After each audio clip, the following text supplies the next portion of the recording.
Okay students, now second topic of this chapter, what is government हमने देख लिया और फंक्शंस ऑफ गवर्नमेंट भी हम देख चुके हैं। फंक्शंस का मतलब काम, क्या काम करती है government and why we need government. We need government because government is doing so many work. अगर कोई चीज़ काम नहीं करती तो हमको उसकी ज़रूरत भी नहीं है। अगर मेरा ये पेन है, जिस दिन इसका इंक ख़त्म हो जाएगा और ये काम नहीं करेगा, मुझको इसकी कोई नीड नहीं होगी। सो कोई भी चीज़ नीड इसलिए है क्योंकि वो हमारे लिए यूज़फुल है, वो हमारे लिए कुछ काम आ रही है। तो आपने ये देख लिया कि we need government because government is fulfilling our so many needs. वो बहुत सारे काम कर रही है। Now the second topic is types of government. Government कितनी किस्म की होती है? गवर्नमेंट बेटे बहुत सारे किस्म की होती है। There are so many types of government, लेकिन आपके स्टैंडर्ड में हम दो ही को डिस्कस करेंगे। Number one is monarchy. ठीक है, आपने क्लास फिफ्थ तक ईवीएस में देखा होगा कई बार, किंग्स एंड किंगडम्स। कई आप टेलीविज़न में देखते होंगे, कई सारे सीरियल ऐसे आते हैं जिसमें आपको किंग्स के बारे में बहुत कुछ बताया जाता है। आप बचपन से कई सारी स्टोरीज सुनते होंगे जिसका शुरू ही ये होता है, एक था राजा एक थी रानी। तो मोनार्की का मतलब it is a rule of king और क्वीन। ठीक है, मोनार्की का मतलब क्या होता है? जब किसी किंग या क्वीन का रूल होता है। तो इनिशियली यही सिस्टम गवर्नमेंट का था। ठीक है, गवर्नमेंट के किस किस्म की गवर्नमेंट आज तक जैसी गवर्नमेंट बनी उसका एक लंबी जर्नी है। तो उस जर्नी में बहुत इनिशियली अर्ली पीपल, आपने first second chapter of history में देखा था कि शुरू में एक विलेज हेडमैन टाइप होता था। उसको किंग नाम नहीं दिया गया था, लेकिन वो अपने विलेज के लिए डिसीजंस लेता था। वो अर्ली फॉर्म ऑफ गवर्नमेंट हम उसको कह सकते हैं। ठीक है, तो अब ये जो मोनार्की वाला फॉर्म है ये कई सालों तक बहुत पॉपुलर रहा। अभी भी कई सारी कंट्रीज़ हैं जो मोनार्की को फॉलो करती हैं। क्लास सेवन में हम इसके बारे में डिटेल में देखेंगे। इंडिया में कौन कौन से डायनेस्टीज़ ने रूल किया, ये सब हमारी क्लास सेवन के सिलेबस में हम डिस्कस करेंगे। नाउ समझिए कि मोनार्की क्या होती है। मोनार्की में डायनेस्टिक सक्सेशन होता है।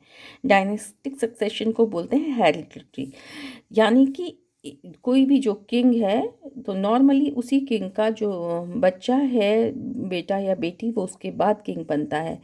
किंग को पहले पहले तो माना जाता था कि वो गॉड्स रिप्रेजेंटेटिव है और राजा ने उसको अपनी ईश्वर ने, भगवान ने उसको हम पे रूल करने के लिए भेजा गया है। उसको बहुत सारे बर्थ राइट्स मिलते थे और किंग कई साल तक रूल करता था। ऐसा कुछ एज नहीं था कि किंग 5 साल रूल करेगा या 10 साल। नॉर्मली जब तक उसकी डेथ होती थी या जब तक वो चाहता था वो अपनी कंट्री को रूल करता था। उसके बाद उसी फैमिली, डायनेस्टिक सक्सेशन का मतलब होता है एक ही फैमिली का रूल, फैमिली रूल इसको कहा जाता है। ठीक है, तो ये अभी ज़्यादा मैं आपको इसलिए नहीं बता रही हूँ, ये आपके कोर्स में इतना है नहीं, बट फिर भी थोड़ा सा मैं आपको इसलिए बता दूँगी कि आपको कॉन्सेप्ट क्लियर हो। फॉर एग्ज़ाम्पल मुगल्स, मुगल्स ने हमारी कंट्री में कई सालों तक रूल किया। तो जैसे बाबर फर्स्ट मुग़ल किंग था, उसके बाद फिर उसका बेटा आया हुमायूं, देन उसके बाद उसका बेटा अकबर। तो एक ही फैमिली का रूल चलता चला गया, इसको मोनार्की कहते हैं।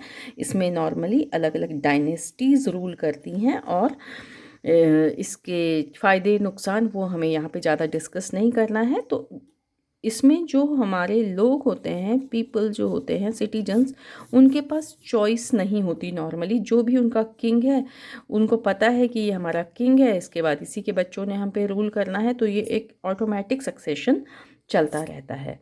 Second form of government is democracy. Democracy आजकल हमारी कंट्री में जो फॉर्म ऑफ गवर्नमेंट है that is democracy. Democracy is rule of people. ठीक है, इसकी सिंपलेस्ट लैंग्वेज जो डेफिनेशन है वो है रूल ऑफ पीपल।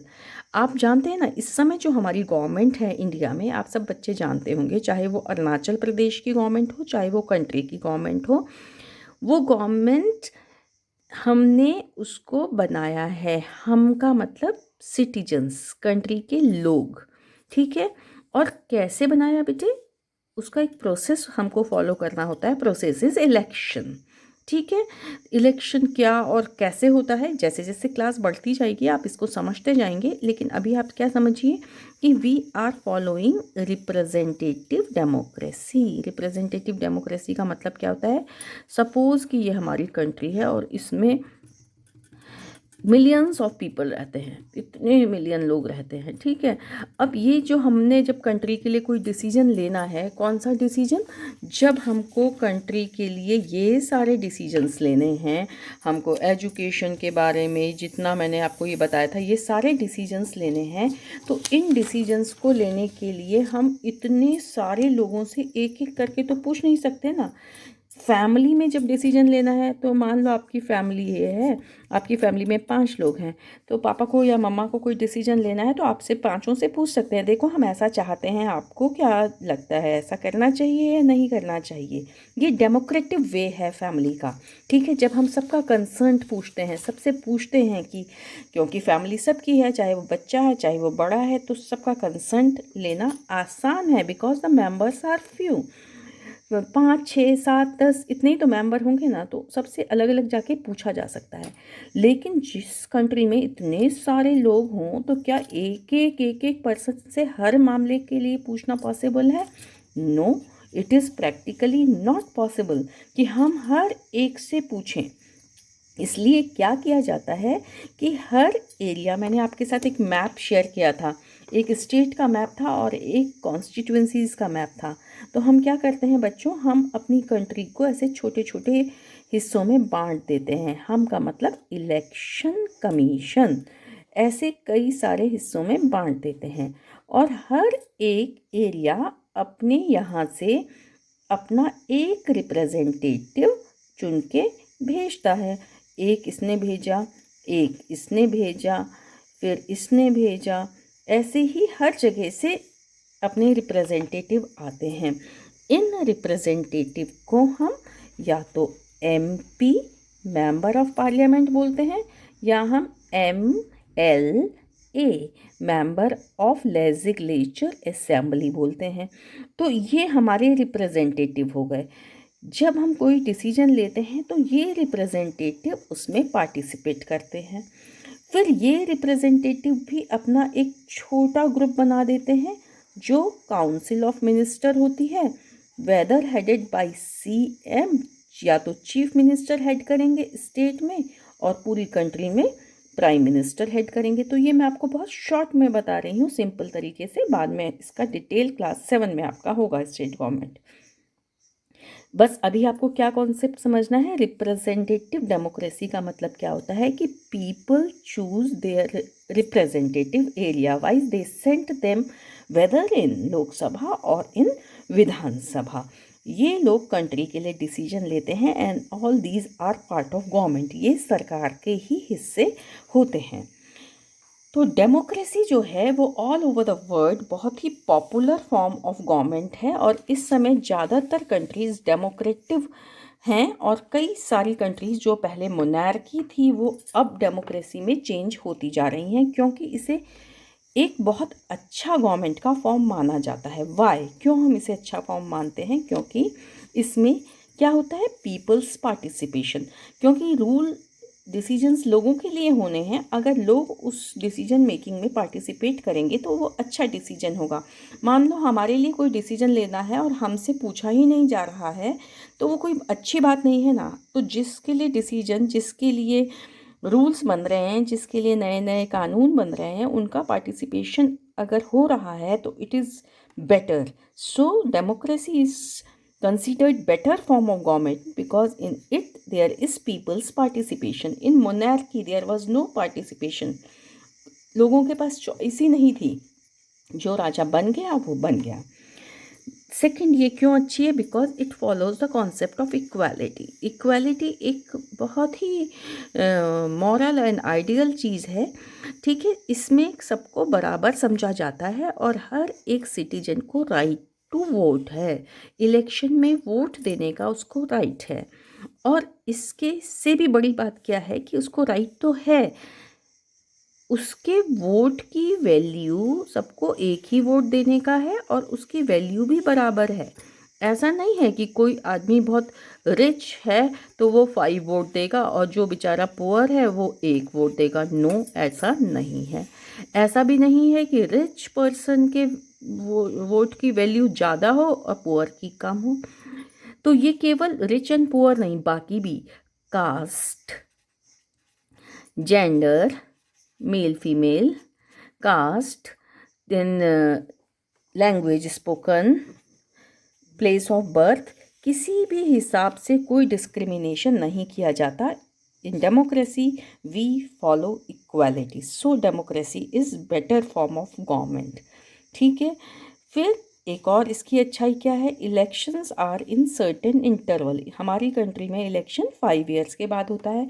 अगर हमें लगता है हमारी गवर्नमेंट अच्छे से काम नहीं कर रही तो we have choice, after 5 years we can change our government by the process of election.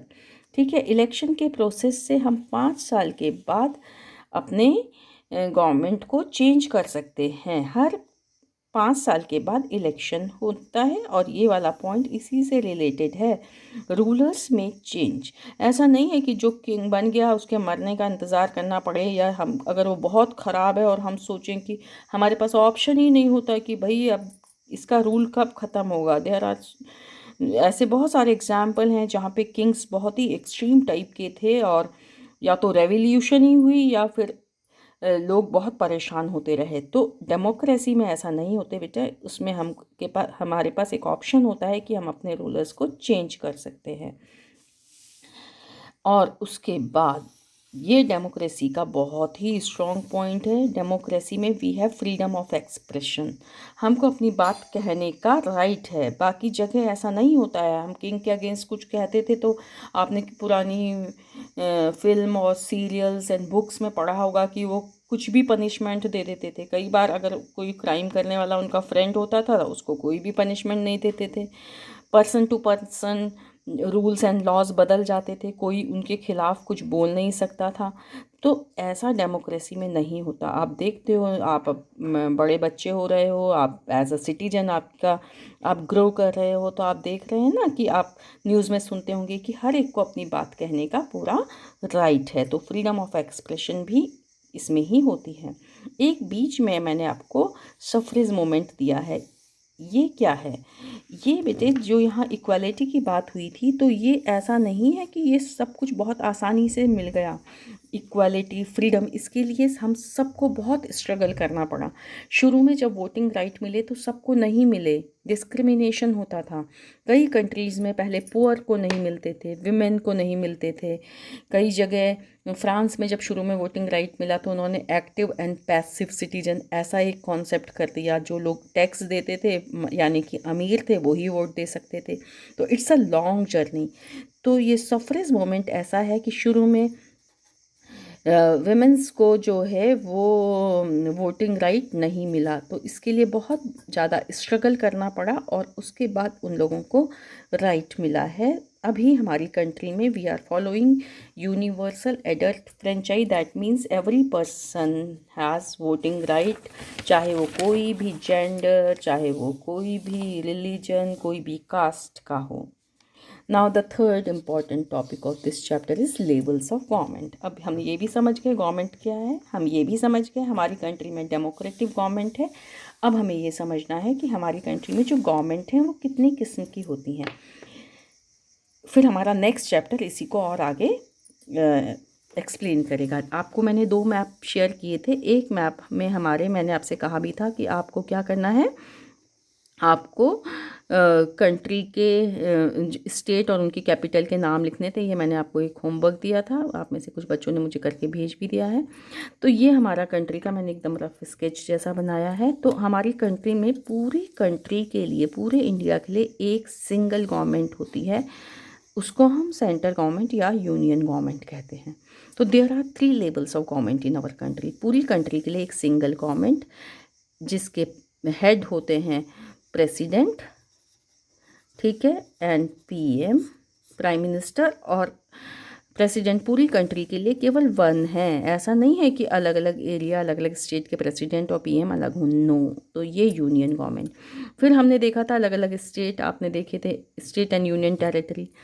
Her state और की अपनी एक गवर्नमेंट होती है जिसको हम कहते हैं स्टेट गवर्नमेंट। तो क्या है, इतनी बड़ी कंट्री को केवल एक ही जगह से रूल करना इतना आसान नहीं होता, इसलिए हमारे कॉन्स्टिट्यूशन ने एक और ऑप्शन दिया और स्टेट गवर्नमेंट है। स्टेट गवर्नमेंट में गवर्नर एंड सीएम, ये आपको पता होंगे, मुख्यमंत्री यहाँ का पूरा मैनेजमेंट देखेंगे, एडमिनिस्ट्रेशन देखेंगे हर स्टेट में। फिर क्या होगा बेटे, जैसे ये केरल स्टेट है, यहाँ देखो ये हमारा अरुणाचल है, इसमें फिर अलग अलग डिस्ट्रिक्ट्स होते हैं, गांव होते हैं, शहर होते हैं।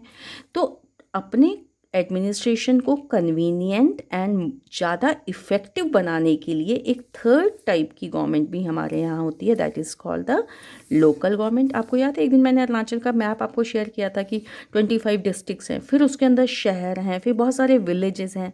तो लोकल गवर्नमेंट, तो there are 3 levels of government. जो डिसीजंस ऐसे हैं जो कि पूरी कंट्री के लिए इम्पॉर्टेंट हैं, जैसे डिफेंस, या हमारा किसी और कंट्री से कैसे, यहाँ पे देखो पाकिस्तान है, इधर देखिए चाइना है, यहाँ नेपाल, ये भूटान, ये बांग्लादेश, इधर श्रीलंका, हमारे इनके साथ कैसे रिलेशन होंगे। तो ये एक डिस्ट्रिक्ट नहीं डिसाइड करेगा, ये डिसीजन पूरी कंट्री के लिए इम्पॉर्टेंट है, तो यूनियन गवर्नमेंट करेगी। कभी किसी कंट्री से वॉर होना है, वॉर डिक्लेयर करना है, तो हमारा पापम परे डिस्ट्रिक्ट नहीं कर देगा डिसाइड कि हमको जाके अटैक करना है किसी दूसरी कंट्री पे। उस समय कौन डिसीजन लेगा, यूनियन गवर्नमेंट डिसीजन लेगी। आई मीन टू से if the task is of national importance तो वो यूनियन गवर्नमेंट उसका डिसीजन लेती है। जो काम स्टेट की इम्पोर्टेंस का होता है, तो कुछ काम बांट दिए गए हैं स्टेट को, जैसे एजुकेशन स्टेट को मिला है। एजुकेशन एक ऐसा सब्जेक्ट है जिसमें सेंट्रल गवर्नमेंट भी अपने इंटरफेरेंस कर सकती है। जैसे पुलिस, आपने देखा होगा अरुणाचल पुलिस अलग है, आसाम पुलिस अलग है, मेघालय पुलिस अलग है, दिल्ली पुलिस अलग है, हरियाणा पुलिस अलग है, सबकी पुलिस अलग है। लेकिन आर्मी सबकी कॉमन है ना, नेवी सबकी कॉमन है। वो किस में गया, डिफेंस जो है यूनियन लिस्ट में गवर्नमेंट में गया। पुलिस का काम है वो स्टेट में गया। लोकल गवर्नमेंट जो टाउन्स एंड विलेज में काम करती है, जैसे ईटानगर। तो ईटानगर में जो छोटे छोटे डिसीजंस हैं वो सीएम नहीं लेंगे या वो पीएम नहीं लेंगे, उसके लिए लोकल गवर्नमेंट होती है। लोकल गवर्नमेंट, टाउन्स का सिस्टम अलग, विलेज का सिस्टम अलग। टाउन्स को हमने बोलना है अर्बन एडमिनिस्ट्रेशन, विलेज को हमको बोलना है रूरल एडमिनिस्ट्रेशन। ये आपके पूरे 2 अलग अलग सेपरेट चैप्टर हैं जिसमें हम इसको डिटेल में स्टडी करेंगे। तो these are the levels of government, it is all about this chapter. आप इसको एक बार अच्छे से सुनिए, उसके बाद चैप्टर को रीड कीजिए, उसके बाद आपको जो कोई भी डाउट है आप मुझसे डिस्कस कर सकते हैं। Thank you.